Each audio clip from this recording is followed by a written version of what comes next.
مسلمة تعتز بدينها وتفتخر بتأديتها للعبادات، أمريكية لم تنس أصولها الفلسطينية، حولت حساباتها على مواقع التواصل إلى موقع إخباري تدعم من خلاله الفلسطينيين وتوصل صوتهم إلى الملايين حول العالم. وكان آخرها تضامن كبير مع الراحلة شيرين أبو عاقلة. لا نتحدث هنا عن ناشطة في حقوق الإنسان ولا عن صحفية أو سياسية، وإنما عن أصغر شخص في قائمة فوربس لعارضات الأزياء الأعلى أجراً، وأكثر الشابات أناقة وموهبة في الموضة المعاصرة. ابنة رجل الأعمال الفلسطيني محمد حديد تتربع اليوم على قائمة أشهر وأجمل العارضات في العالم، ولن تتخيل أن هذا الوجه الجميل كان يوما ما عرضة للتنمر عندما كانت بيلا لا تزال على مقاعد الدراسة، وبعدما كبرت فاجأت العالم بنجوميتها. لكن طريق الشهرة لم يكن بتلك السهولة، وما زالت إلى اليوم تضحك أمام الكاميرات وتبكي في الخفاء. فما الذي حدث مع بيلا حديد؟ وهل حقا هي ثنائية الجنس؟ قبل متابعة الفيديو ندعوك للاشتراك بالقناة وضغط زر الجرس والإعجاب بالفيديو. ولدت إيزابيلا خير حديد المعروفة باسم بيلا حديد في 9 أكتوبر عام 1996 في واشنطن العاصمة. والدها المهندس المعماري والمطور العقاري محمد حديد، وهو فلسطيني كان قد لجأ مع عائلته إلى أمريكا وتزوج من يولاندا حديد، وهي عارضة أزياء هولندية سابقة كانت قد غادرت هولندا في سن 16 إلى أمريكا، وصعدت عالم الشهرة عندما كانت مراهقة بعد أن وقعت عقدا مع وكالة فورد.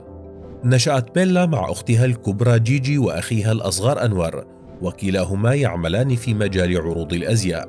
عاشت بيلا طفولتها في مزرعة في سانتا باربرا، كانت تذهب إلى المدرسة خلال النهار، وعندما تعود تبدأ ممارسة هوايتها المفضلة وهي ركوب الخيل منذ أن كانت في 3 من عمرها حتى بلغت 15 عاما، وشاركت في العديد من سباقات الفروسية، وبدأت تعمل في حانة لتكسب مالها الخاص وتعتمد على نفسها. خلال هذه الفترة بدأت معاناتها مع مرض لايم الذي منعها من ركوب الخيل، وقد عانت من الصداع والأرق والقلق واضطراب الأكل وآلام المفاصل، وأنهى ذلك حلمها في المنافسة على المستوى الوطني للفروسية، حيث كانت تحلم بالمشاركة في الألعاب الأولمبية. ويعاني كل من إخوتها ووالدتها مرض لايم، الأمر الذي جعلهم يعملون مع بعضهم لرفع مستوى الوعي حول المرض. بداية المسيرة الفنية.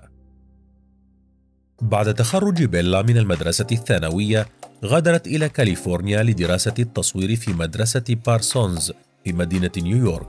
في ذلك الوقت كانت أختها جيجي عارضة أزياء ناجحة، وبدأت بيلا تتعلم من المصورين في مواقع التصوير وتكتسب خبرة كبيرة، لذلك اختارت ترك المدرسة للتركيز على تعلم المهنة.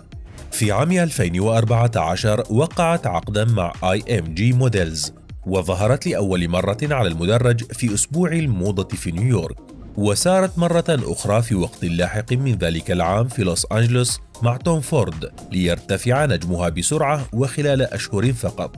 كانت تسير في العروض الرئيسية في جميع أسابيع الموضة الأربعة، بما في ذلك ظهورها في مارك جاكوبس في نيويورك ولندن وميلانو وباريس، وحازت على لقب بريك أوت ستار لعام 2015.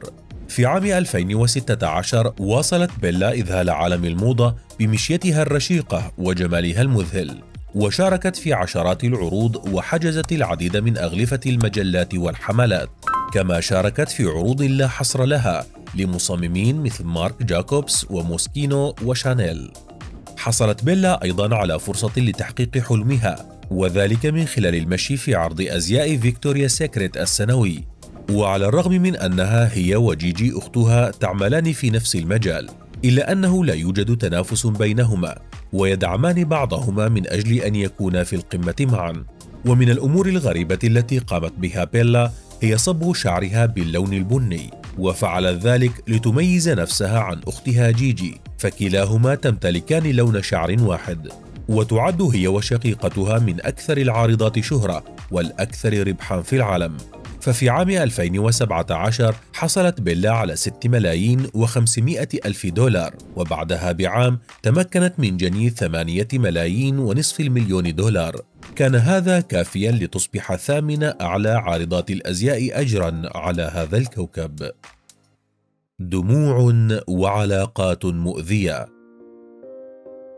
عاشت بيلا حديد لحظات صعبة في حياتها بسبب الوحدة، ومرت بتقلبات نفسية أثرت عليها بشكل كبير، بدءا من إصابتها بمرض لايم ومرورا بعلاقاتها العاطفية العديدة، وانتهت بتأثرها بانفصال شقيقتها جيجي حديد عن زوجها زين مالك.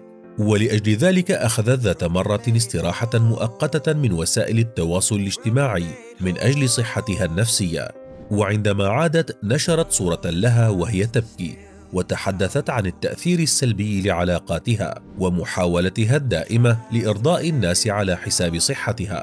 دخلت بيلا لأول مرة في علاقة غرامية حين واعدت المغني الكندي ذا ويكند مع بداية عام 2015 بعد أن شاركت معه في عمل فني لألبومه، وانفصلا بعد عام واحد فقط بسبب انشغالهما وتضارب جدول أعمالهما، لكنهما ارتبطا عاطفيا مرة أخرى في عام 2018. وبعد عامين بدأت بيلا بمواعدة المخرج الفني مارك كالمان، وقبل أشهر رصدتها عدسات المصورين برفقة عارضة الأزياء ستيلا ماكسويل. ويتضح من الوضعيات المثيرة التي انتشرت في الصور أن بيلا إلى جانب ممارستها للعلاقات الطبيعية فهي ثنائية الجنس. فلسطين في القلب. في كل مرة يتعرض لها الفلسطينيون لانتهاكات حقوقية تكون بيلا من أوائل الأشخاص الذين ينتقدون ما تفعله إسرائيل، وتمكنت مع أختها جيجي من إيصال الظلم الذي يتعرض له الفلسطينيون للملايين حول العالم ممن يستقون أخبارهم من الإعلام الغربي المتحيز لإسرائيل. ومؤخرا تضامنت مع رحيل الصحفية شيرين أبو عاقلة التي قتلها جنود من الجيش الإسرائيلي خلال تغطيتها ما يحدث من انتهاكات في مخيم جنين. كما انتقدت بيلا طريقة نقل الصحف الأمريكية للخبر ووصفتها بالمتحيزة لإسرائيل، وتطرقت في أكثر من مناسبة إلى طريقة تعامل انستغرام مع القصص التي تنشرها، واتهمت انستغرام بفرض رقابة وحظر جزئي على منشوراتها التي تتعلق بفلسطين. وبسبب موقفها هذا تتعرض بيلا لهجوم دائم من قبل الإسرائيليين، كما أن ذلك يكلفها أموالا طائلة بسبب خسارتها لعقود رعاية، أو أن الشركات ورغم شهرة حديد لكنها لا تفضل التعامل معها تجنبا للصدام مع شركات اليهود العملاقة. فكيف تصف موقف حديد تجاه القضية الفلسطينية؟ وبرأيك هل يمكن أن تلجأ إسرائيل للعنف لإسكات آل حديد كما فعلت مع شيرين أبو عاقلة؟ وللمزيد حول عائلة بيلا شاهد من هنا فيديو جيجي حديد.